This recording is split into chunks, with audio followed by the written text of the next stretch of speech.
these beautiful guys, which are called terrariums. The secret is the plants that you use, how to plant it, and of course looking after it. If you haven't planted up a terrarium, you're gonna love it. You're gonna want to make some more. Come and have a look, and we're gonna take you through the steps, which is really easy. So guys, we're gonna get right into this, and the first thing that you're gonna need is your choice of jar. And the bigger the jar, the better. Preferably that they do have a cork on top. You'll notice the ones that we showed you just now didn't have that, but ideally you want one with a cork on top, because then it forms its own little environment and ecosystem in here. So we've got our beautiful jar, and I mean, it really is stunning. I could either put my hand in here, or if things get a bit hectic and the plants are too big, we'll show you a really easy way to do it. So starting out, this is how we do it. You're going to need a piece of paper that you can roll up like this to form a funnel, and that's if you don't have one of these guys. But if your jar is very long, I advise that you do get this, because it makes life just a whole lot simpler. Okay, so what I've got here is a very fine gravel, and you can pick this up from your local pet shop. And I love the color differentiation, because notice next to it I've got this lovely charcoal fine pebble. Look when you put it there. Now we're talking. On its own, yeah, that looks quite nice. There it looks hot. Okay, so fine gravel, take it, and all we're going to do is feed it in.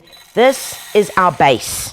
All right, now your base wants to be about 1.5 to 1 centimeters thick.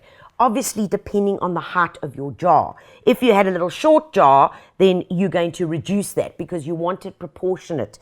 The ideal end point of any terrarium is to have 2/3 space and 1/3 planted up. Does that make sense? Okay, glad you got it. Okay, in we go, and then you can just move it around like that. Nice. Okay.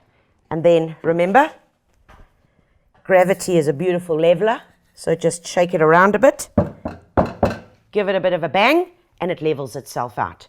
Okay, next step on top of this is I'm going to be using the bigger pebble, which is this lovely tumbled black, and exactly the same procedure.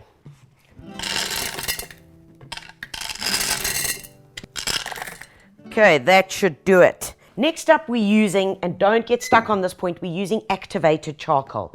Now, this, guys, you also get from a pet shop, and it's the same charcoal that you use in fish tanks. What the charcoal does, it stops the water from going off, from getting green, from turning yellow, from starting the rotting anaerobic process. And that's why it's important that you put the charcoal in and pop it in. Remember to move your funnel that you've got, because you've got quite a bit of depth in here that you can then move it around. And there we are, Bob's your uncle. Now, if you don't have enough space to move in your jar, then you need one of these. Watch here. Go gadget hands, go gadgets. I love it. These are special little gardening tools just for terrariums. Look, you can even garden along there and along there, but aren't they new? And what you do is you can take it and you can just move your charcoal around, and you'll see when we start planting how very effective they are. Right, next up, now that the fun is kind of over and I've got over using the tools, we're going to be adding the soil. Now, the soil that we're adding is a peat-based mix.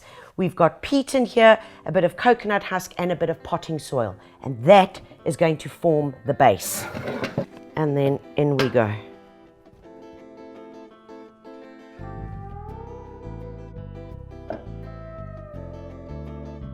Okay, and there we go.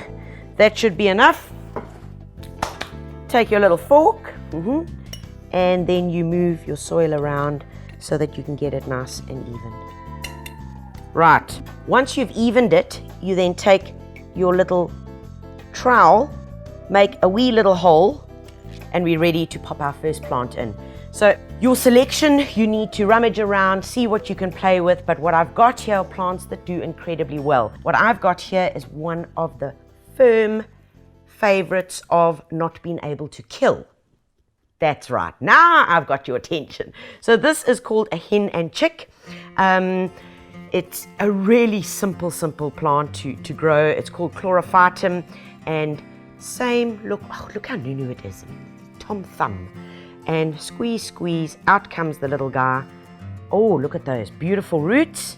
What we do now is, because we're getting it into that little hole there, we tease some of the excess soil off and we take it. Now watch carefully here. This is where things get really creative.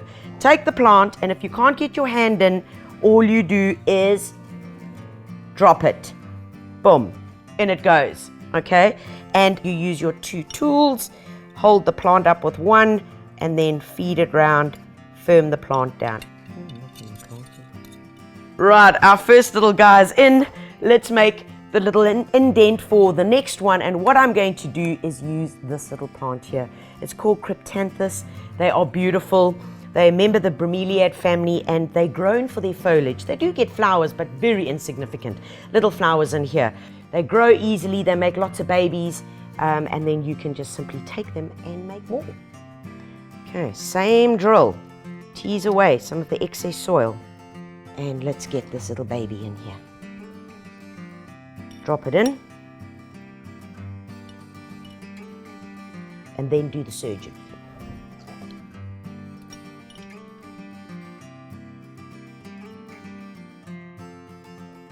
Remember, when you're planting up, you're wanting to follow a very similar principle to like we do potting recipes.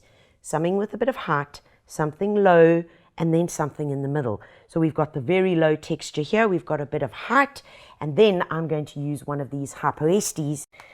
And let's take this baby. It's also known as the polka dot plant, this. Very easy to grow. It's a great ground cover in shaded areas, but also likewise for terrariums. Man, it's a winner.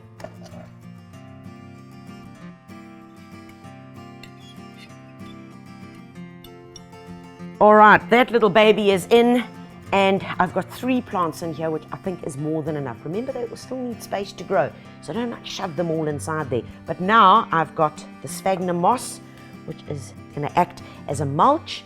Okay, so same thing. In it goes.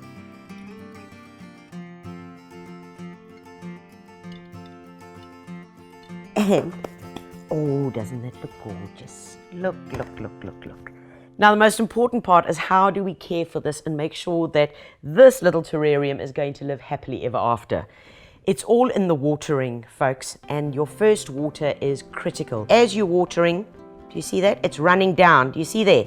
It's running down the inside, because then it runs down the inside, gets into our layers, and then the plants can get their roots in there and start drawing it up.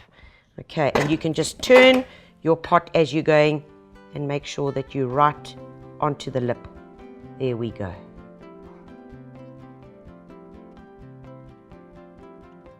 Once you've done that, you're going to put it into the spot where you want it. What spot do you put it in? Well lit, lots of light, no direct sunlight, please. So for the first week, you're going to put your cork like that. Very important, because you're going to allow any condensation that was in here, going to let it escape. Once there is no longer condensation on the sides, you can then take it and close it up. And there is the happy home.